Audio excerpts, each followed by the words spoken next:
eu virei psicóloga porque meu pai morreu quando eu tinha 8 anos. Caramba. E meu pai morreu assassinado no meu show de dança. Nossa. E eu era conhecida como a filhinha do papai. Então, tudo que ele fazia era para mim. Tem mais a minha irmã, que é 2 anos mais nova, mas tudo que ele fazia era para mim mesmo.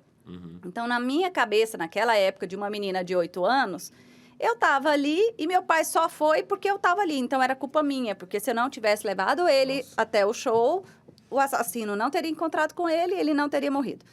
Então, ficou muito o peso da culpa da morte do pai. E eu ver minha mãe e minha irmã chorando, muitas vezes eu fazia todas as graças palhaçadas do mundo para elas pararem de chorar, porque eu achava que eu era culpada pela tristeza delas. Aí a minha mãe levou eu e a minha irmã para psicologia e aquilo era tão bom que eu falava assim, quando eu crescer eu vou ser igual a tia Marta. Era quando você fala assim, é uma pessoa que traz alívio, que traz paz, traz, né, Claro. conforto. Mas aí eu comecei a entender o que era a relação de pai e filha. Então, não é a filha de 8 anos que leva o pai para algum lugar. É o pai que tem que acompanhar a filha. Então, é a questão do significado.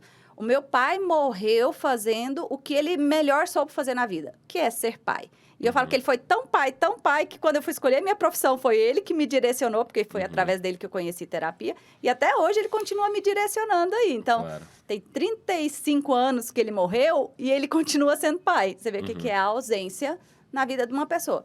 Mas tudo isso, claro, que passou por um longo processo terapêutico para ressignificar tudo. Então, assim, o que as pessoas precisam ter em mente é que no dia do velório do meu pai, quando eu cheguei perto do caixão dele, eu olhei para ele, olhei para minha mãe e perguntei assim, quem vai pagar a minha escola?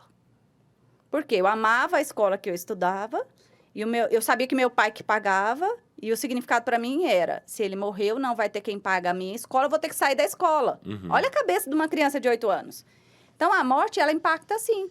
O significado que a morte daquela pessoa tem. Para mim, era quem não ia pagar a minha escola. Depois, tiveram outros momentos, né? Na minha formatura, eu chorei, e o povo falou assim, é emoção. Aí eu via minhas amigas que estavam entrando com o pai. Era o meu pai que não estava lá. Então, uma coisa assim. Mas chorar, eu estava deprimida por conta disso? Não.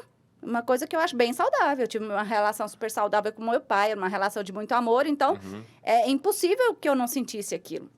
Então, as pessoas precisam entender assim, era uma tristeza? Era um mix de emoção ali naquela hora.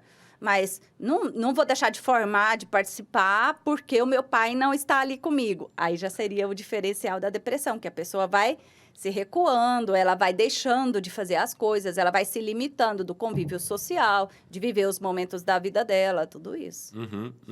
Então, um quadro depressivo, a pessoa ela tem que parar de fazer o que ela tem prazer, ela parou de sentir prazer no que ela sente, assim, Lara. Eu falo que o primeiro alerta é esse. A coisa que você adorava fazer. A mulherada adora ir pro shopping fazer compra.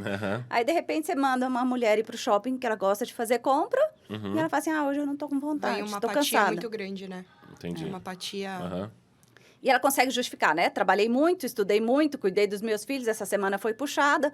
Então, na maioria das vezes, enquanto tá nesse estágio... É só cansaço. Não reconhece como depressão. Entendi. O que contribui para evoluir o quadro.